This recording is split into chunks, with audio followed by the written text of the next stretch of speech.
Halo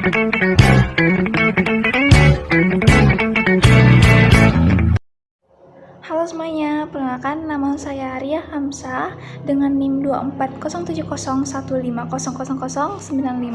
Saya dari kelas H dan tujuan saya membuat video ini untuk memenuhi tugas akhir dari mata kuliah Psikologi Perkembangan Anak Fakultas Psikologi Universitas Negeri Makassar. Jadi di sini saya akan menjelaskan mengenai perkembangan saya dari masa prenatal hingga masa kanak-kanak akhir. Untuk mempersingkat waktu, mari kita langsung saja masuk ke masa prenatal. Untuk prenatal sendiri itu terbagi menjadi 3, yaitu ada masa periode germinal, ada masa periode embrionik, dan juga yang terakhir ada masa periode fetal, di mana germinal ini terjadi pada saat tahap awal kehamilan, yaitu pada saat minggu pertama hingga minggu kedua. Kemudian di masa embrionik itu terjadi pada saat minggu ketiga hingga minggu ke-8. Kemudian di masa terakhir itu ada masa fetal yang terjadi pada saat minggu ke-9 hingga minggu ke-40. Untuk masa prenatal pada saat ibu saya mengandung saya sendiri itu tidak ada kendala yang terjadi dikarenakan ibu saya itu sangat aware terhadap kehamilannya. Ibu saya itu sangat protektif terhadap kehamilannya pada saat mengandung saya, dikarenakan ibu saya itu sudah mengalami 2 kali keguguran. Oleh karena itu beliau sangat aware terhadap kehamilannya, apalagi pada saat beliau mengandung saya. Kebetulan saya adalah anak tunggal dengan ibu saya yang bernama Sinar Gafar dan ayah saya yang bernama Hamzah Ali. Saya lahir di Makassar pada tanggal 26 April 2006 di Rumah Sakit Siti Khadijah yang ada di Jalan Mangin sini. Kemudian pada saat ibu saya mengandung saya itu tidak ada makanan spesifik yang beliau idamkan, dikarenakan beliau itu sangat protektif terhadap makanannya, juga sangat aware seperti sama yang saya bilang sebelumnya. Beliau lebih banyak memakan sayuran, makanan yang berprotein tinggi, yang bisa membuat kandungan di dalam perutnya juga itu ternutrisi. Lanjut pada saat masa kelahiran, di situ sedikit ada kendala di mana air ketuban ibu saya itu pecah, yang mengakibatkan saya itu pada saat dilahirkan harus masuk di ruang inkubator selama 3 hari dikarenakan badan saya menguning oleh faktor air ketuban yang pecah pada saat ibu saya mau melahirkan saya. Kemudian lanjut pada masa bayi. Pada masa bayi ini perkembangan sensorik saya sudah terbilang cukup pesat. Saya sudah bisa merasakan 3 refleks, yang dimana itu ada refleks moro, refleks menggenggam, dan juga refleks mengisap.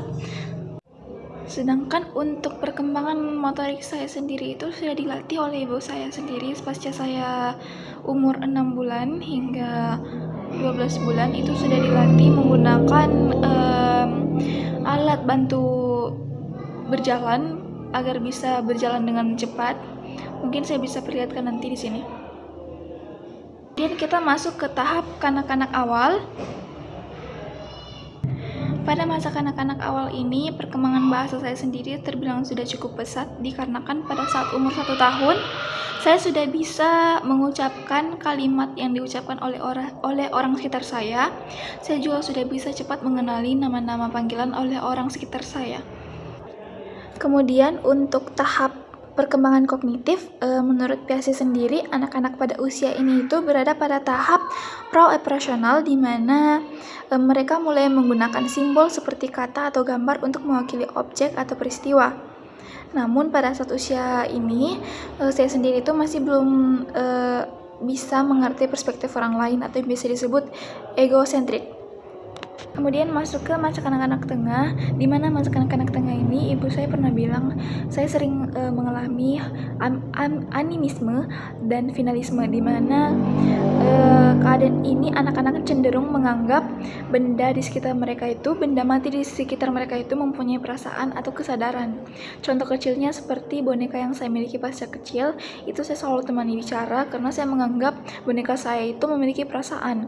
Sedangkan untuk contoh kecil lainnya itu pada saat hujan turun, saya sering menganggap bahwa hujan itu lagi sedih, bahwa awan itu lagi sedih. Kemudian jikalau hujan dan disertai petir, saya sering menganggap bahwa awan lagi marah pada saat itu. Seperti itu contoh animisme dan finalisme yang terjadi pada saat masa kanak-kanak tengah. Kemudian di masa kanak-kanak tengah ini itu juga kita biasanya mengalami egosentrik pada anak-anak. saya sempat menyinggung egosentrik ini pada saat tahap awal tadi. Egosentrik ini terjadi biasanya ada di tahap awal ataupun tahap tengah, di mana anak-anak itu belum bisa memahami apa itu empati dan juga perspektif orang lain. Contohnya, kalau mainan yang mereka miliki ingin dipinjami atau dimainkan oleh anak-anak lain, itu mereka cenderung merasa bahwa mainan tersebut ingin direbut, ingin diambil hak miliknya.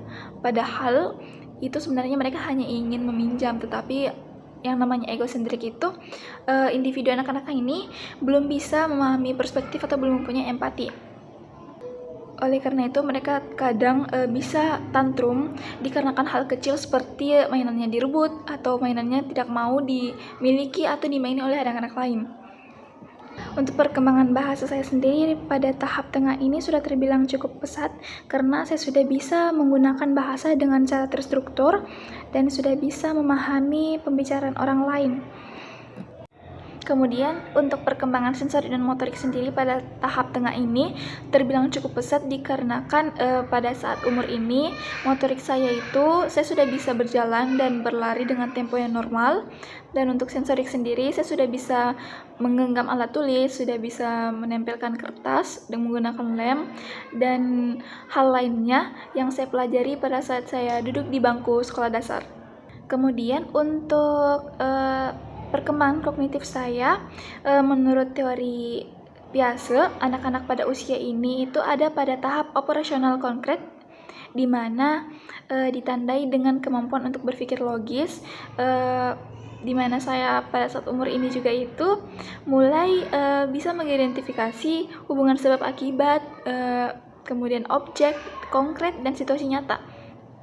Di umur kanak-kanak tengah ini juga itu saya sudah mempelajari second language di sekolah saya, yaitu bahasa Inggris, di mana pada saat saya menduduki sekolah dasar itu saya memiliki individu yang terbilang sangat suka dengan bahasa Inggris ini. Oleh karena itu saya terbilang cukup cepat memahami materi bahasa Inggris dibandingkan anak-anak lainnya pada saat saya bersekolah dulu.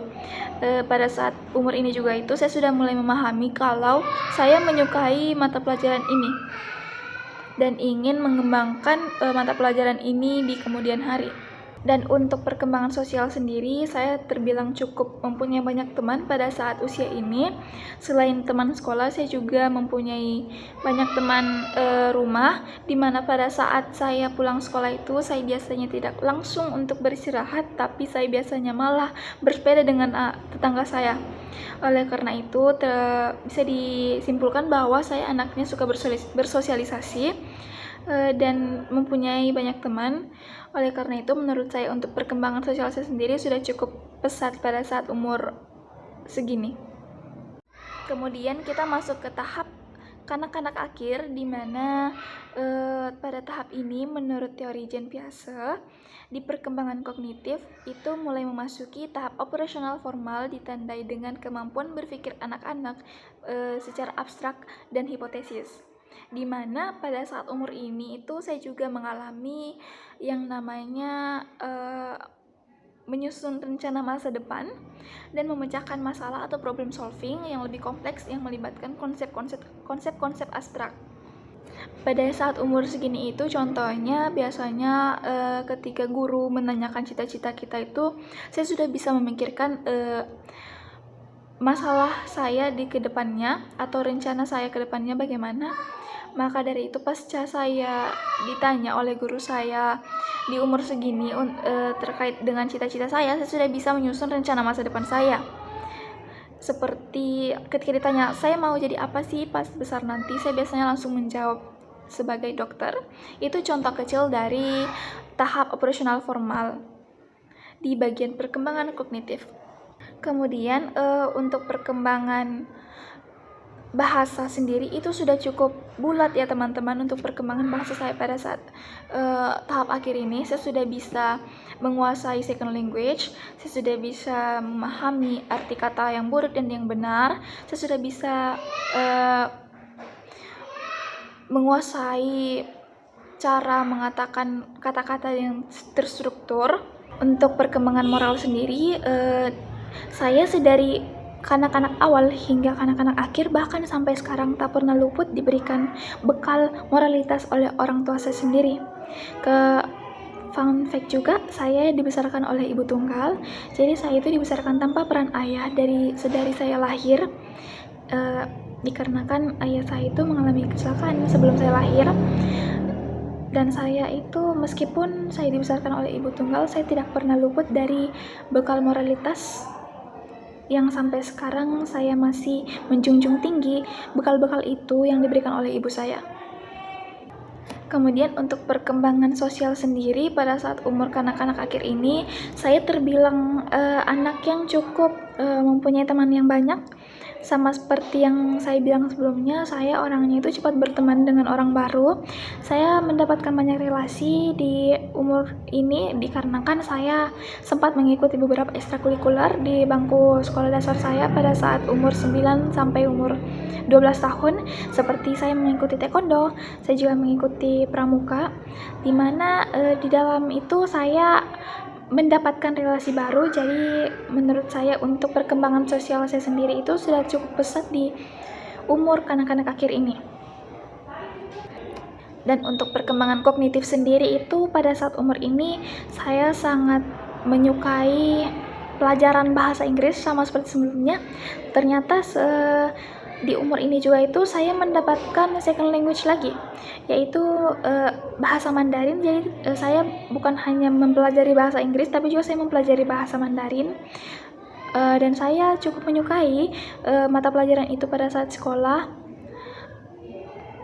Oleh karena itu untuk perkembangan kognitif sendiri saya terbilang cukup pesat juga, tetapi saya mempunyai kekurangan di bagian perhitungan, di mana saya kurang cepat untuk memahami materi perhitungan itu sendiri. Saya biasanya itu harus dijelaskan secara 2 kali oleh teman saya ataupun guru saya untuk mempelajari pelajaran perhitungan itu sendiri.